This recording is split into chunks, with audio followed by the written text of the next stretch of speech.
Just say thanks to Coach Izzo. All right, this was really, really cool. And I'm not a guy that likes losing. But as a head coach, you get opportunities to, especially when you're a mid-major, you get some chances to play in some awesome buildings, okay? And I've been the head coach at Monmouth for 14 years. And we've had some really big wins on opening night. One night we beat UCLA about 8 years ago. And last year we beat West Virginia. We've won 9 of these games in my 14 years. And this one was special to me just because it was Coach Izzo. And he said, thanks. I mean, I get to thank him for bringing us in here. This is really big time for my program, okay? And that he would do it and bring us in and help our program is just really cool. So over these years, I got to coach at Kansas, Carolina, here, Kentucky, Madison Square Garden, against Hall of Fame coaches. And Coach Izzo's right at the top. And I'm a Carolina guy, okay? Went there a long time ago, played for one of the greatest all time, and Coach Smith. And I'm very close with Coach Williams, all Hall of Famers. So for me to be able to sit down there, and I tried to make it interesting for Coach Izzo for a little while. In the second half, we cut it to 6. And then the Big Ten just took over. Okay, our kids were tired. At halftime, we sweated through our uniforms already. And I was like, uh-oh, because I've seen that happen before. And when your kids are already drenched and they're getting ready to come after you, it's going to be hard to stay in the game. And so I was proud till about the 14-minute mark when we cut it to 6 or 8. We won a couple of 4-minute stretches, so that was big for us. But then they just had too much. And the film didn't do them justice, okay? We watched both games. I studied all the stuff, my whole staff. We had a good plan. But then you get in there and you can have a plan. And like Mike Tyson said, the plan's great until you get punched in the face. And we got punched in the face, and I thought our kids fought hard, but they were just too much. So you take your hat off to them. I'm still going to keep smiling. I thought the fans were cool. The kids being real close to the court like that messes with you a little bit. Because you can't hear everything. My kids couldn't hear me. When they went on, there was a stretch, we cut it to 6. I'm trying to run a couple of plays, and they couldn't hear me. We turn it over. We take a couple bad ones. It goes from 6 to 14 quickly, and right then I'm like, oh, boy, that's probably about our last push. So credit to them. Like I said, I thought we had a good plan, but I'm still smiling because I got to open this season against the Hall of Famer.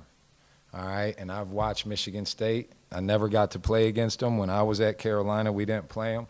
But I have some favorites. I'm a big Mateen Cleaves guy because I watched that young man.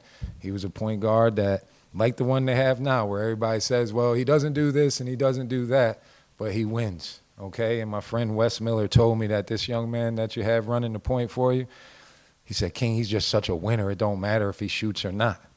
All right, and I was a point guard that didn't take a lot of shots, and we won a lot of games, okay? And Coach Smith convinced me just to be the one to get everybody else the ball, and that helped me be a better player. So I take my hat off to people who are really good point guards, not guys that score too and can do the Russell Westbrook, but a kid that just comes in and runs the team. And I watched him warm up because I was intrigued with him being a point guard, and I watched him warm up. He practices all those passes. Okay, everybody's out there shooting jumpers, doing all kinds of other stuff, and he's practicing every one of those passes he threw tonight in warm-ups. So credit to them, credit to their staff. I know Coach Wojcik well. Just a real cool night for us. Unfortunately, we couldn't shock the world. That's what we wanted to do. But I'm still a proud coach because my team kept fighting. We just got beat by a better club.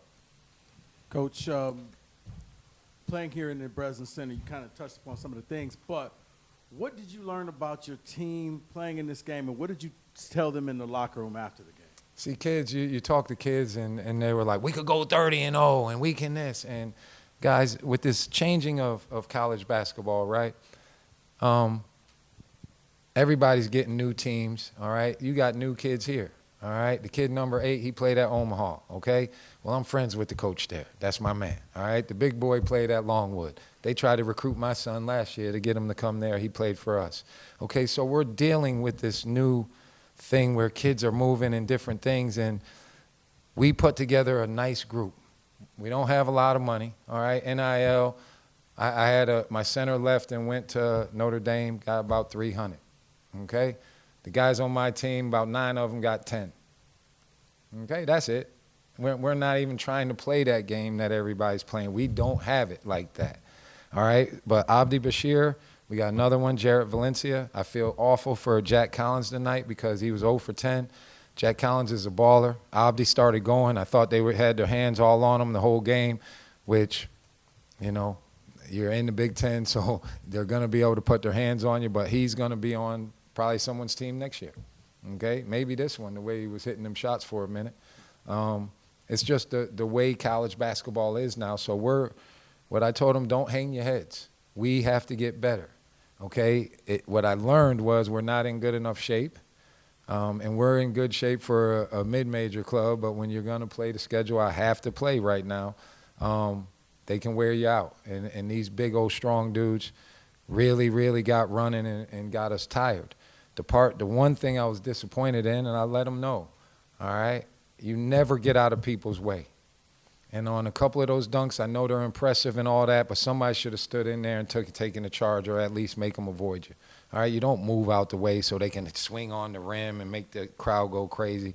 That shouldn't happen. And I talked to him about it before, and I talked to him about it after. And we'll get better because of those dunks. And not that we would have stopped him because he was up so high, but you at least don't.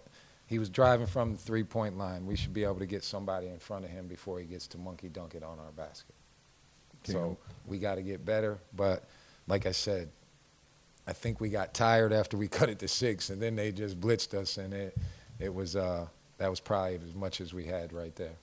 King, I'm wondering about the job you guys did up to that point, and then maybe a little bit after that on the glass, because it seemed like you guys were scrapping and fighting and keeping them away, particularly on the offensive glass. You guys were it seemed like that was keeping you guys in the game.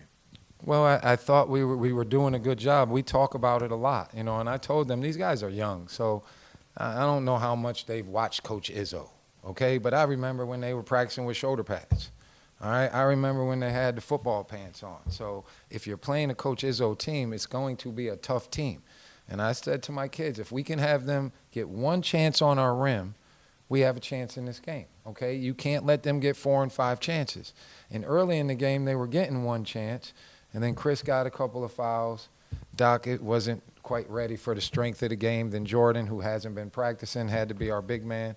Then you look out there, they got 2 6'11" guys. We're putting guards in on them, and it's just over and over and over. And they're a Coach Izzo coach team, so they're going to keep coming.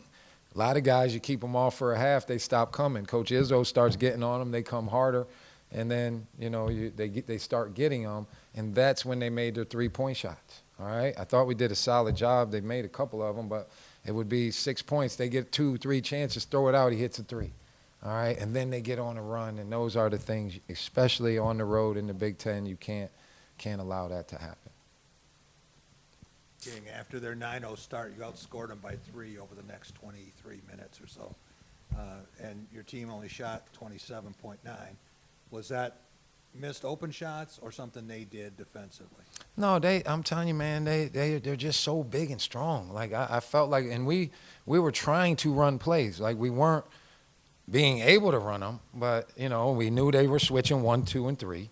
But when you get out there and they do a good job scouting, all right? They obviously scouted us. They were all talking to me about my son who played for us last year, okay? So I knew, I was like, man, they really watched our stuff.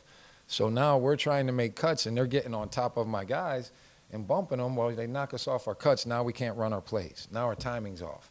Okay, now we're dribbling, going one-on-one, and we can do that a little bit, but you're not going to have success in a Big Ten arena, especially against a Coach Izzo team, pounding it 8, 10 times to get a shot. But for a while, that was all we could get. And I knew they would punch us in the face. I didn't think it would come that fast. We had our tip play set up to get them, and they got us with their tip play, okay, to start the game. But that's college basketball. Sometimes they get going, they get a lead, and you just tell them, guys, keep playing, keep playing. They're not going to score like that to continue the whole game. Eventually we'll get settled in, and we'll be able to score too. So it was you're never happy when you lose, but we're fortunate. that we got to do it, and we'll grow from this. You know, we got a bunch more of them. I got Temple next. I got Seton Hall. I got Rutgers. I got Auburn.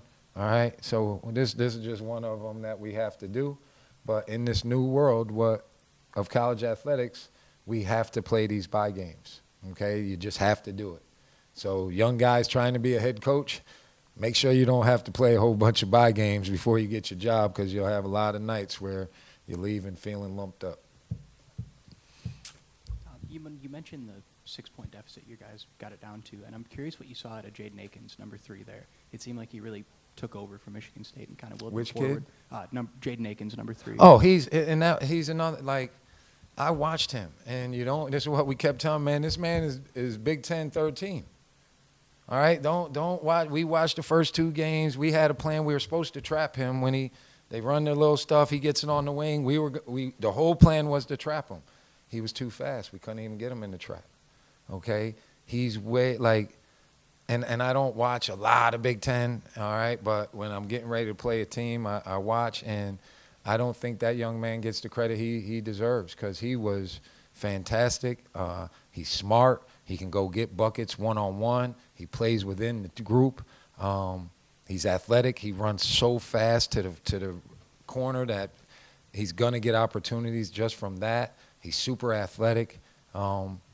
He's a young man that will have a chance, I think, you know, your third team all Big Ten, to play in the big league. So he was super impressive and way better than the 2 exhibition games. And I knew he was good, but I didn't know it was like that, and he's really like that. So I take my hat off to him. I enjoy watching young guys that can really hoop, all right, and that kid can hoop. Anybody else? Well, good luck to y'all, all right? We'll keep an eye on us, because we're going to win a bunch of games. We're going to have a whole bunch of fun, all right? Thank you, guys.